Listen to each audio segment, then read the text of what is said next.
Greetings, fair listeners, and thank you for joining me once again as we celebrate stories and storytelling in all their forms, and the bards and artists who bring them all to life. I am the Tale Collector, and your host, Erica Adams.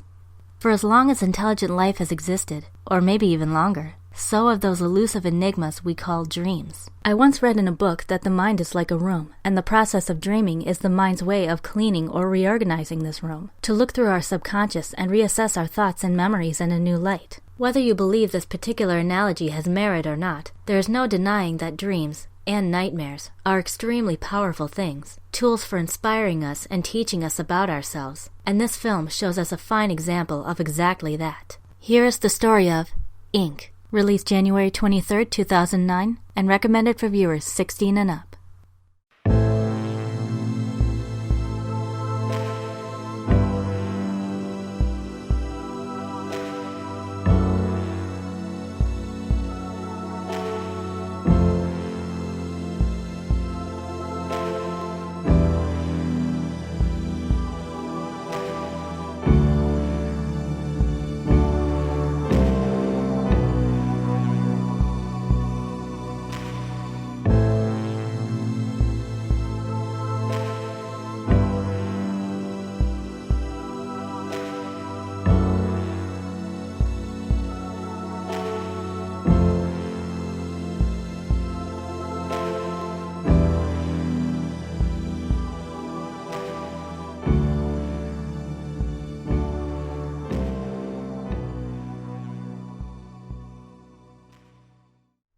John Sullivan is a man whose purpose in life has become increasingly non-existent. His wife is dead, and his young daughter, Emma, is in the custody of her grandparents due to his grief-induced alcoholism and drug abuse. Now all he has left is his business job, selling bonds and keeping all the rich investors happy, even at the expense of what little compassion and sanity he has left. Meanwhile, unbeknownst to him and everyone else on Earth, two great forces battle every night for the souls of mankind through the power of dreams. The storytellers, who give joy, hope, and strength through good dreams, and the incubi, whose nightmares fill the mind and heart with fear, pain, and despair. But the entire game changes when Ink, a disfigured creature covered in a robe of chains and black rags, appears. Despite the storyteller's best efforts to stop him, Ink kidnaps Emma's soul, putting her real body into a deadly coma. But even this tragedy isn't enough to take John away from his work, or make him face the grief of his past. Now storytellers Alel, Gabe, Sarah, Leave, and their blind eccentric ally, Jacob, must not only find a way to rescue Emma before Ink sacrifices her to the incubi, but help John find his humanity before it is consumed by darkness forever. If films like Napoleon Dynamite and the Blair Witch Project have taught us anything, it's that even with little money and resources, a bit of imagination and perseverance can go a long way in creating a high-quality movie, and Ink is no exception. Husband and wife duo Jamin and Kiowa Winans took on many roles in the creation of Ink. Besides both of them executive producing, Jamin was its director, writer, editor, and score composer, and Kiowa was its art director, costume designer, and sound designer. Now that is some serious skill and dedication. Still, they were unable to find a big studio to pitch the film, so they decided to pitch Ink directly through their own independent film company, Double Edge Films, and see to the theatrical and DVD distribution themselves. Word soon spread, as did the online piracy of the film. But the Winans couldn't have been happier, as it's given the film all the more unprecedented exposure to wider audiences, most of whom have praised it highly. The idea of sentient beings being responsible for humans' dreams isn't a new one, but this is the first time I've seen it presented in a way that's so, well, cool. This story takes place in 21st century America and has a very dark urban aesthetic. Likewise, instead of juxtaposing this with medieval wizards or demons or anything traditionally mythical, as is often the case in stories like this, both dream-giving races have also been designed to be contemporary in appearance and character. But this creative choice goes even further. According to the DVD commentary, in designing the storytellers and the incubi, the Winans used as inspiration a quote by Narnia author C.S. Lewis.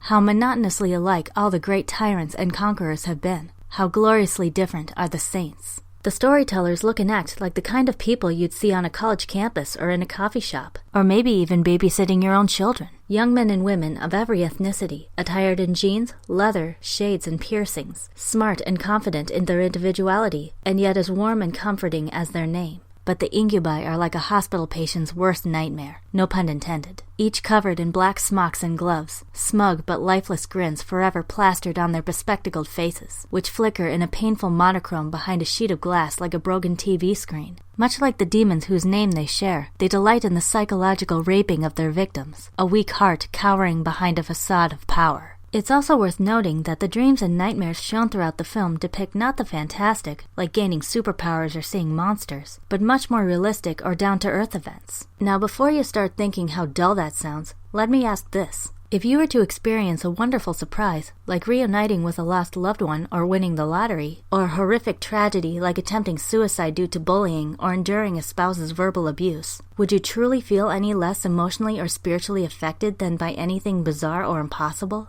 The visual effects also give Ink a unique look that I've rarely seen in film. The lighting is unusually bright, almost blinding in daylight scenes, as though to blur the line between realities even further, and to remind us of how the protagonists may, or may not, be seeing what's right in front of them. And much of the editing, namely of the more distressing scenes, is reminiscent of that of the Saw films. Rapid cuts from one shot to another, often alternating between past and present events, combined with frantic fast-forwarding, all serve to emphasize the characters' chaotic desperation to escape their suffering. Even with all the supernatural elements, this is still a very realistic portrayal of self-destruction. John believes he must maintain perfection and an almost cutthroat detachment in order to feel safe and at ease, to pretend he no longer has a family in order to not feel the pain of that loss. Ink, likewise, desires nothing more than to become an incubus, free from emotion and immune to empathy so that he needn't ever face heartache again, a desire that fuels his paranoid rage while deepening the shame behind his appearance. In fact, Jacob, with his quirky, unruffled humor, illustrates this hellish trend in a literally and allegorically beautiful manner. Sporting a tattered hoodie and thick black X's taped over his eyes, an absolutely brilliant touch, by the way, Jacob is a pathfinder who is able, unlike other spirits, to physically affect the human world. It is not only due to his blindness that he constantly counts under his breath. He is listening for the rhythm that can only be made by an entire world, the sound to which everything in creation dances without even realizing it. He compares man's destruction to a chain reaction, a downward spiral, one that can be stopped only if and when one listens for the cues and moves accordingly. And the sequence in which Jacob conducts this music is accompanied by smooth notes and a gentle echoing beat, a seamless blend of the urban edginess of hip-hop and the spiritual comfort of New Age, like much of this film's masterful score. It is often circumstances beyond control rather than any inherent evil that drives one down the path of hostility and sorrow. But here we see that these feelings are what makes these supposed antagonists all the more human, the very part of themselves that they want to destroy, no matter how heinous the method or how steep the cost. Their greatest fear is the belief that all their misfortune is their own fault, and if that is so, how, they wonder, can they ever hope to be redeemed when all they have ever received from the world